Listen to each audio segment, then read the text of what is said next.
to share this moment with and my success with them. They were my inspiration, my source of comfort, that made the fire in me shine much brighter, which is why I want to do something special for them.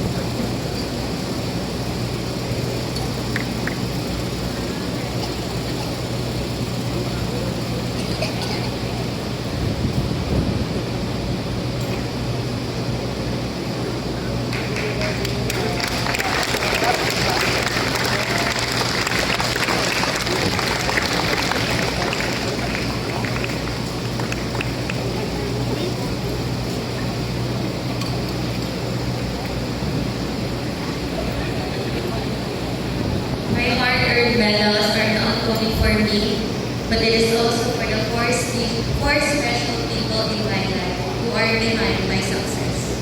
They deserve to wear those medals because if it weren't for them, hindi ko maabot ang tagumpay ko na ito. To my dad, Field Mayor Pangilinan, who always wears even on weekends just to provide for us. Who I dearly admire at kapag. Nakalit pagod at burnout na siya sa trabaho niya bilang isang doktor. Kahit mayroon siyang pinagdadaanan, nagagawa niya pa rin maging patatag para sa amin. Kaya Daddy, thank you for being the foundation of our family, for being my superhero, and for being strong just for us. To my mom, Roal Nagyago Pangilinan, who never skips a day of waking up early, and who never complains despite the amount of things she handles at home. Na kahit pagod na siya, nagagawa na pa rin po namin ang asikasuhin kami. Kaya nga, thank you for being one of the strongest women I know, and for embracing me with your warm and comforting motherly presence. To my ate, Pian Erica Maniago Pangilinan, who never fails to fill the house with laughter, who always has a strong and fierce personality, but has the strongest and kindest heart, na kahit pagod na siya sa duty niya as an intern, nagagawa na pa rin sa lubog kami ng nakangiti. Kaya ate, thank you for being also one of the strongest women I know, for being my support system, and for loving me for who I am.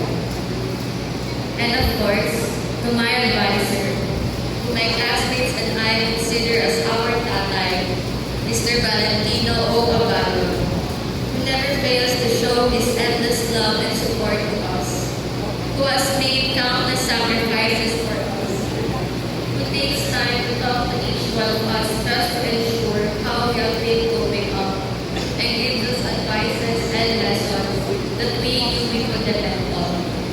Na kahit napakakulit at ingay namin sa classroom, kahit na-stress na siya sa mga pinagkagawa namin, he never fails to uphold his duty as our tatay. So, to our dearest tatay, from the bottom of our hearts, thank you for being one of the pillars of our success, and for being with us through this memorable and unforgettable school year. And lastly, to my fellow batchmates, my friends and classmates, thank you for the memories we have shared together throughout this school year, and for the unwavering support and encouragement you have given me. May Mr. Makulitan natin, not only as a section, but also as a batch. There is no doubt that this school year is truly a memorable one. Alam ko,